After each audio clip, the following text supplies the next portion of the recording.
Welcome students, welcome to Manabadi videos. Telangana AP SET కౌన్సిలింగ్కి సంబంధించి మనకు ఒక ఇంట్రెస్టింగ్ న్యూస్ అయితే రావడం జరిగింది. తెలంగాణ ఏపీ సెట్ కౌన్సిలింగ్లో టోటల్గా ఎంతమంది అప్లై చేశారు, అప్లై చేసిన వాళ్ళందరికీ సీటు వస్తుందా రాదా, అయితే మనకు వచ్చిన ఇన్ఫర్మేషన్ ప్రకారం చాలా తక్కువ మంది అప్లై చేశారని ఆ కౌంట్ ఎంత అనేది పూర్తిగా ఇప్పుడు ఈ వీడియోలో చూద్దాము. అలాగే ఫస్ట్ టైం వచ్చినప్పుడు ఛానల్ సబ్స్క్రైబ్ చేసుకోండి. ఎంసెట్ సంబంధించి మీకు ఆఫ్టర్ ఎంసెట్ స్కాలర్షిప్స్ కానీ తర్వాత జేఎన్టీలో జాయిన్ అయిన తర్వాత మీకు రెగ్యులేషన్స్ గురించి కానీ వీడియోస్ అన్ని మన దగ్గర వస్తూ ఉంటాయి. సో చాలా ఉపయోగపడుతుంటాయి కాబట్టి ఖచ్చితంగా ఛానల్ ఫాలో అవ్వండి. అలాగే కొన్ని ఇంపార్టెంట్ డాక్యుమెంట్స్ టెలిగ్రామ్ ఛానల్లో పెడుతున్నాను కాబట్టి టెలిగ్రామ్ ఛానల్ లింక్ డిస్క్రిప్షన్ ఇచ్చిన దాంట్లో జాయిన్ అవ్వండి. వీడియోస్ అన్ని కూడా మీకు సంబంధించిన అలర్ట్స్ త్రూ మొబైల్ యాప్ ద్వారా పంపించడం జరుగుతుంది కాబట్టి మొబైల్ యాప్ లింక్ డిస్క్రిప్షన్లో ఉంది, దాన్ని కూడా ఇన్స్టాల్ చేసుకోండి.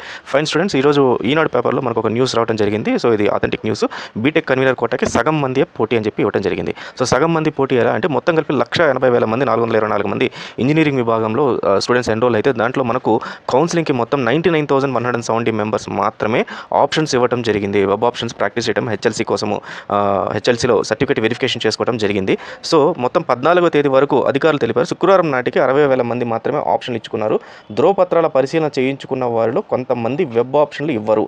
ఆప్షన్లో నమోదు 15 వరకు అవకాశం ఉండటం అప్పటికి సుమారు 90,000 నుంచి 95,000 మంది వరకు పెరగవచ్చని ప్రవేశాల కన్వీనర్ కార్యాలయ వర్గాలకు చెప్పడం జరిగింది.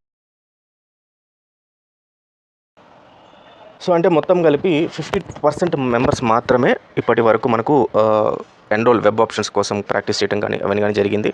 హెల్ప్ లైన్ సెంటర్కి వెళ్ళి వెరిఫికేషన్ చేసుకోవడం జరిగింది. సో దీనికి ముఖ్యమైన కారణం ఏంటంటే మీకు 20,000+ సీట్స్ ఇంకా ఎన్రోల్ కాలేదు. 20,000+ సీట్స్ అప్రూవల్ రాలేదు మన తెలంగాణ గవర్నమెంట్ నుంచి. ఏఐసిటీ నుంచి రావాల్సిన అప్రూవల్స్ అని వచ్చినప్పటికీ తెలంగాణ గవర్నమెంట్ ఈ 20,000 సీట్స్కి కాలేజెస్కి అప్రూవల్ ఇవ్వలేదు. కాబట్టి మోస్ట్లీ స్టూడెంట్స్ అందరూ కూడా సెకండ్ ఫేజ్ కౌన్సిలింగ్ కోసం ఈ 20,000 సిఎస్సి సీట్స్ కోసం వెయిట్ చేస్తున్నారు.